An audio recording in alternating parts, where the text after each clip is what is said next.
Hello students, I hope you all are well. Thank you so much for your comments which motivate me.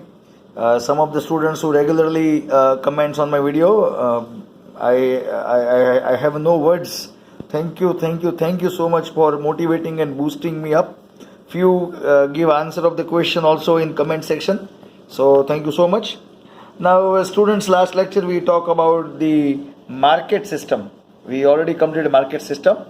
Okay, and today's lecture we have to talk about the opposite of market system, that is socialist system. Actually, we learn that whenever any country want to allocate resources, the methods of allocating resources, that is either market mechanism or social system or socialist system. Now market mechanism, we discussed that profit is at the center, exploitation is possible, okay, luxurious products can be produced, social welfare is not there. Now completely opposite we will see in socialist system. Okay, so first of all let's read the textbook paragraph, okay, and then we will go ahead. See, so let's start without any disturbance. The socialist system originate because of limitation and the failures of market system. So the place where market system is fail, from that point of view socialist system start. Now we have countries like Russia, China have achieved fast economic progress by adopting this system. So there are many countries like Russia, China, they all they are successful because of they adapt the socialist system. Now socialist system is quite opposite to the market system, means completely opposite.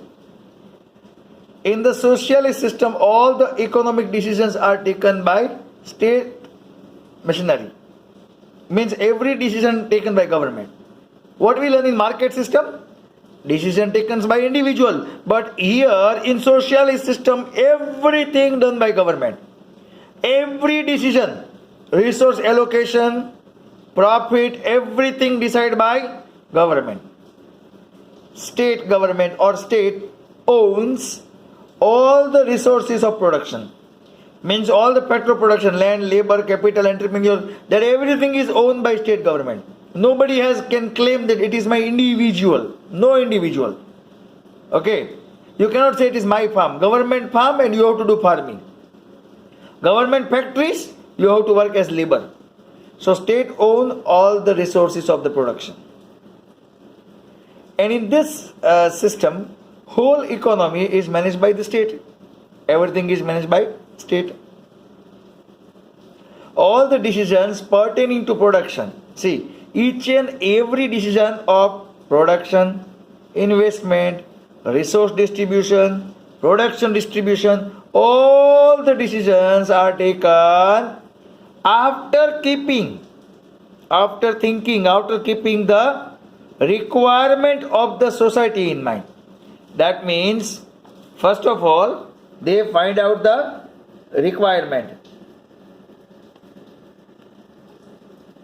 Okay, like for example, in a country next year, how many kg rice required.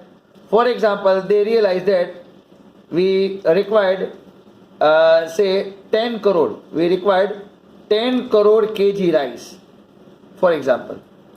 Then government will do what? The government will keep this requirement in mind, and to satisfy requirement, government will tell the farmer to grow rice, invest their resources, distribute them. Then production 10 crore also distribute by government. So government distribute and government take the decision about production, investment and production distribution, keeping the requirement of 10 crore kg of a country. So government allocate resources and take the decision on the basis of the requirement of society.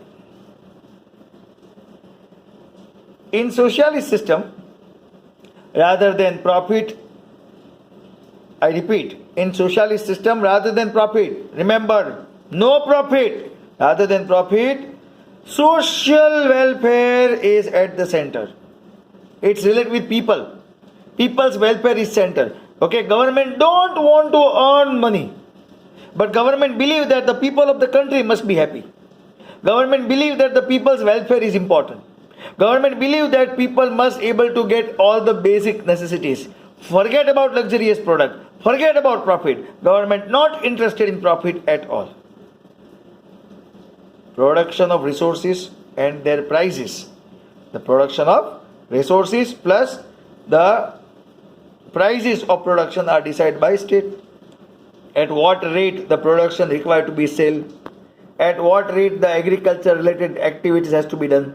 All this decided by government. Like for example, a farmer wants to purchase seeds, government provide the seeds, and after that farmer get the crop, then government will get the crop, but government gives some remuneration, some salary to farmer. The responsibility to achieve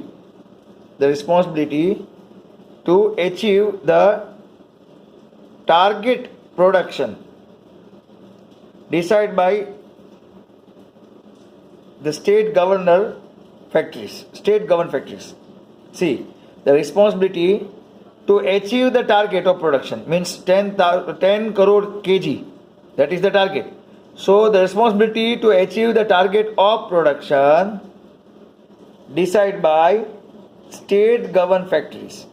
So here state governed factory will decide that how to meet the requirement of production. How you are able to meet the requirement of production. So it is the responsibility of the state government that the production must be completed according to requirement. Next, farming is also owned by state. Agriculture is completely in the hand of state government. Nobody has their own farm. I cannot say it is my farm, get out. Every farm is owned by government. Labor are paid according to their ability. Labor will get the salary, but according to their capacity, their ability, and accordingly work taken from them. Those who have ability to work 6 hours, government will take the work of 6 hours. Those who have capability of 8 hours, government will take 8 hours. So whatever the capability of the labor, accordingly government take the work.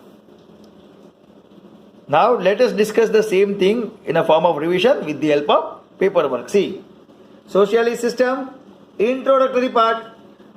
It's originated because of limitation and the failure of market system. Second point, Russia and China achieve fast economic progress by adopting socialist system. So these two countries are given as an example. Socialist system is quite opposite compared to market system. Then all economic decisions taken by state machinery. Means what? The state government officers take all the decision. Then state owns all the resource of production. Means what? Land, labor, capital, everything owned by government, state government, not individual. The whole economy of the country is managed by state. The economy, the financial situation of the country is managed by the state. Next, all the decisions pertaining to production, investment, resource distribution, production distribution, all these are taken after keeping the requirement of the society in mind. So let's decide the requirement, and according to that requirement decide the production, invest that much amount, allocate that much resources, and produce that much and distribute that much. So here all the decisions are taken after keeping the requirement of society in mind. Next, rather than profit, see I put a cross over here, rather than profit, social welfare is at the center. Social welfare is at the center. Production of resources plus their prices. Okay. Production of resources means spectrum of production, and the prices, what they get, reward, both decided by the state. For example, production of resources, labor salary decided by the state. Land, you have to pay rent, decided by the state. So every decision is taken by state.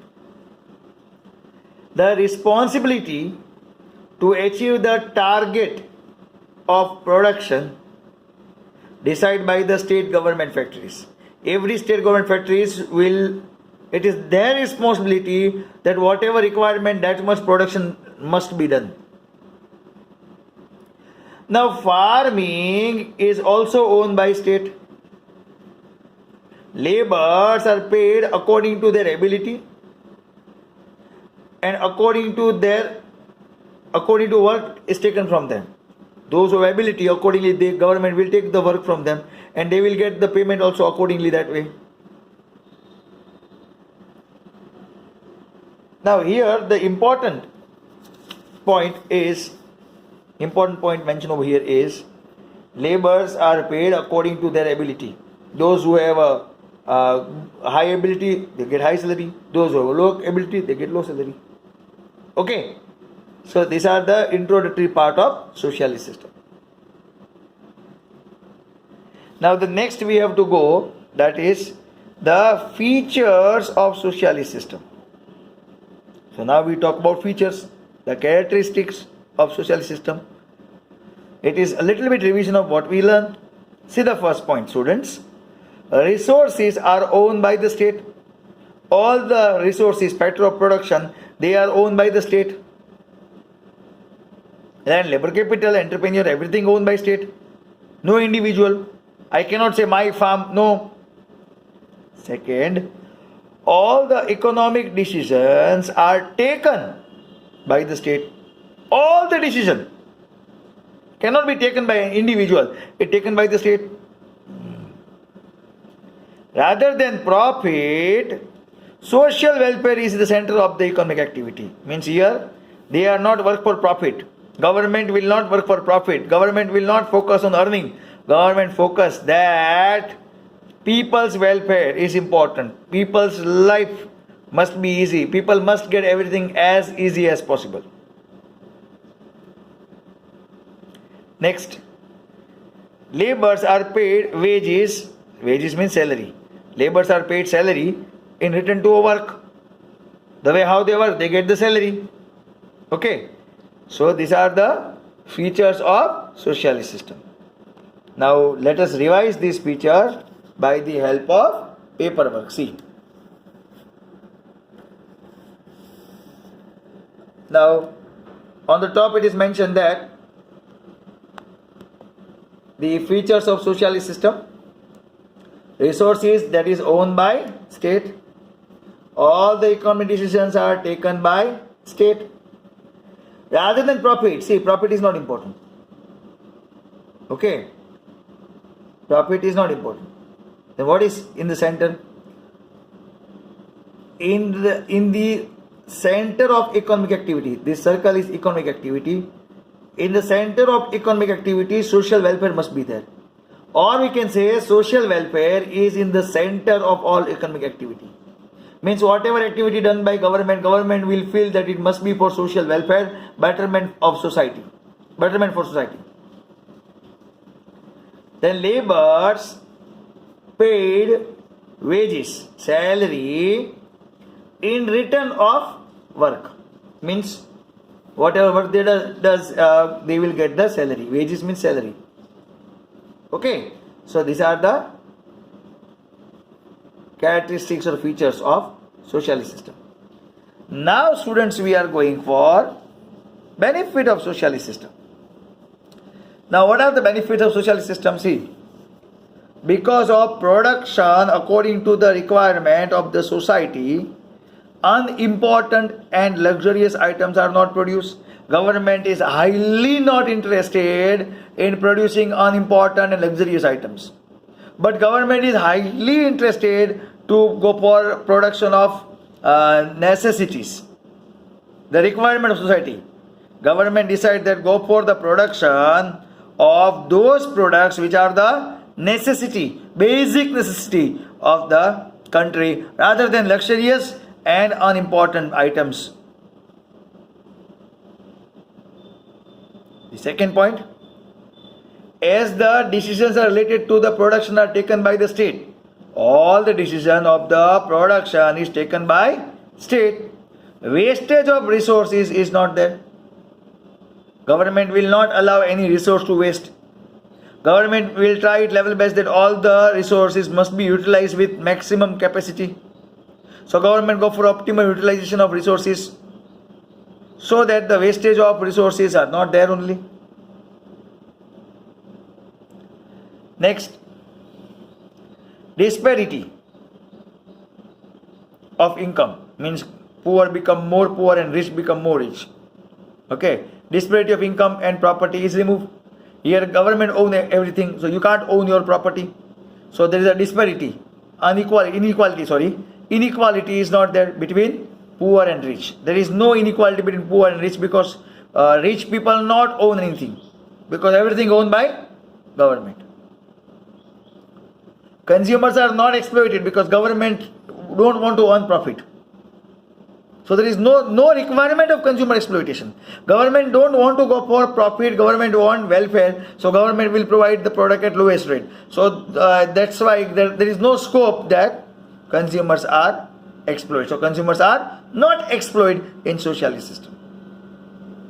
Now let's read the paperwork. The benefit of socialist system. Because of the production according to the requirement.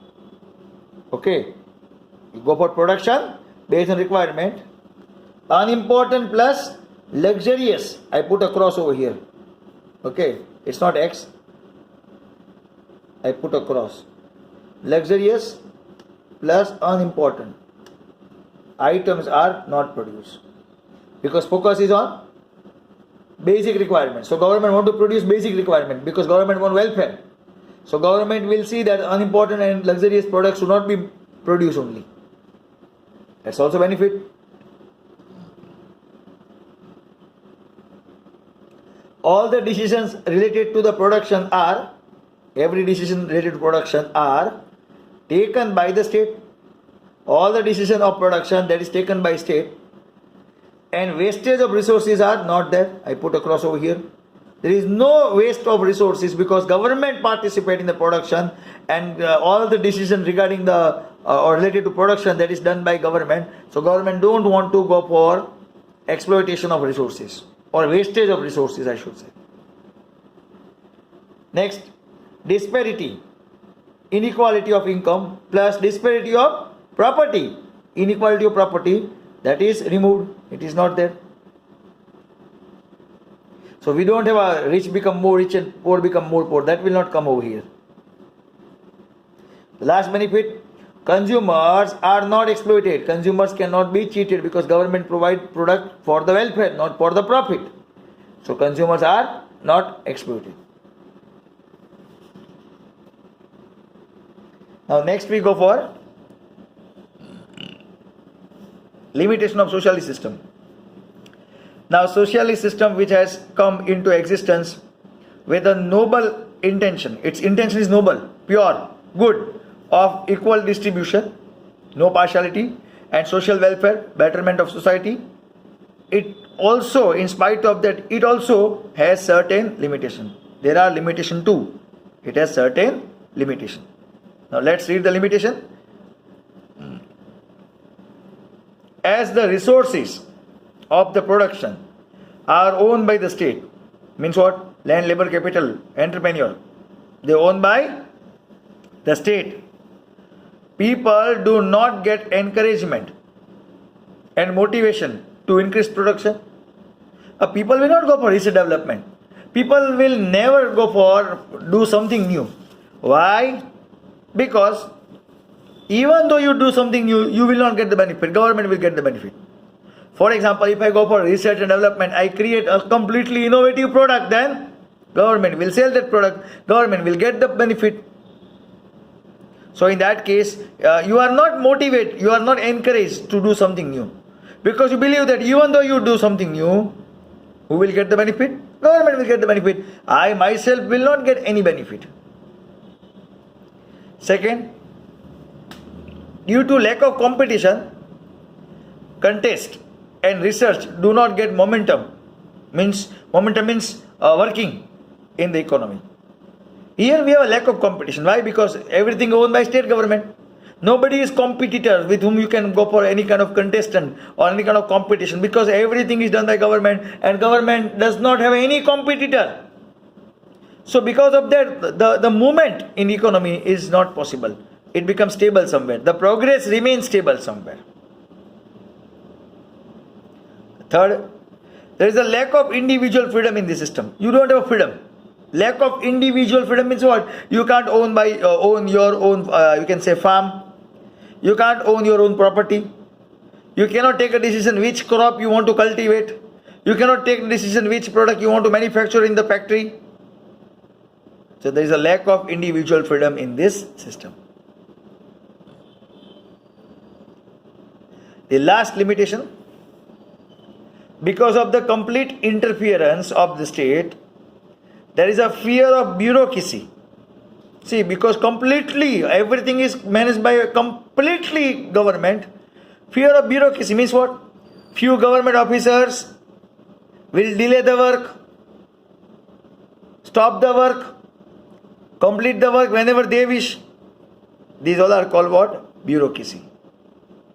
So these all are the limitation of socialist system. Now let's discuss limitation of a social system by the help of paperwork. Socialist system which has come into existence with the noble intention. The social system wants noble intention, welfare of people, for example. They have a noble intention of equal distribution and social welfare. In spite of these all two, some limitations are there. So the first limitation, the resource of production is owned by people. Okay, the resource is owned by, here there is a mistake, very sorry, owned by the state. I read wrongly. I repeat, the resources of production owned by the state. Every factor of production owned by state government. So people do not get encouragement and motivation. I put a cross over here. You never realize, let me do something new. Because even though you do something new, you will not get any benefit. Government will get the benefit. So that's why encouragement and motivation is not there.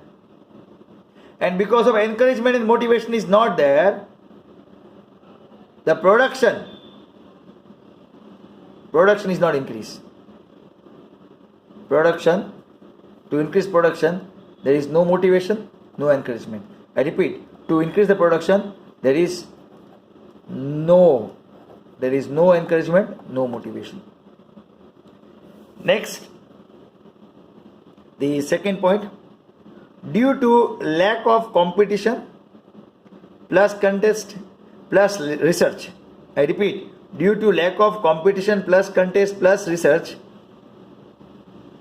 these three things do not get momentum in the economy. These three things will not happen in the economy because they have a lack of competition. Government is only available. Nobody in competition. Nobody participate with a contestant. That I will do something better than you, or I will not allow you to do something better than me. It's called contestant. Then research, these other things will not move, momentum will not boost up in economy. Then lack of individual freedom is reducing. You don't have an individual freedom in socialist system. In market mechanism, you have an individual freedom. Nobody will ask you why you are selling this particular pen at the rate of 5,000 rupees. Here, individual freedom is not there. Whatever price government say, at that price only you need to sell the products. So, lack of individual freedom. The last limitation, the complete interference of the state. State interfere everywhere. There is a fear of bureaucracy. Bureaucracy means what? Bureaucracy means few government official has authority to decide policy of work. So the fear of bureaucracy means what? They decide the policy which will be helpful to them, and they will do the work late delay the work, postpone the work. That's called bureaucracy. So because everything is in the hand of state government, there's a fear of bureaucracy also available. So this is the story about, or this is the information about socialist system. Now students, pay attention. In my next video, I will discuss mixed economy. That is the last topic of this chapter. So we will go for mixed economy, and along with mixed economy, if you are interested, you can tell me in the comment. Okay, if you are interested, then I will explain the difference between economic activity and non-economic activity. This difference, and second difference which I want to show you, which I want to discuss with you, that is the difference between market system versus social system. Means in next lecture video I will explain mixed economy, but if you show your willingness to learn, in comment section, then in next lecture only, along with mixed economy, I prepare a separate video to tell you how to write economic activity and non-economic activity difference, how to write the difference between market system and social system. But I will wait for your answer in comment section. Okay, and if we get the sufficient comments, then definitely I will prepare this difference and explain you also in the next video lecture. So next lecture will be the last lecture of chapter 15, where we will complete mixed economy concept, and then the difference between economic and non-economic activity, market system versus social system, based on your support in a favor of you want me to prepare this for you through comments. Okay, so I will wait for your comments about this video, and tomorrow we will complete this lesson. If you have a doubt, you can ask me daily between 9:30 to 10 o'clock, any doubt. Okay, till then, please take care of yourself. Okay, God bless all of you. Thank you.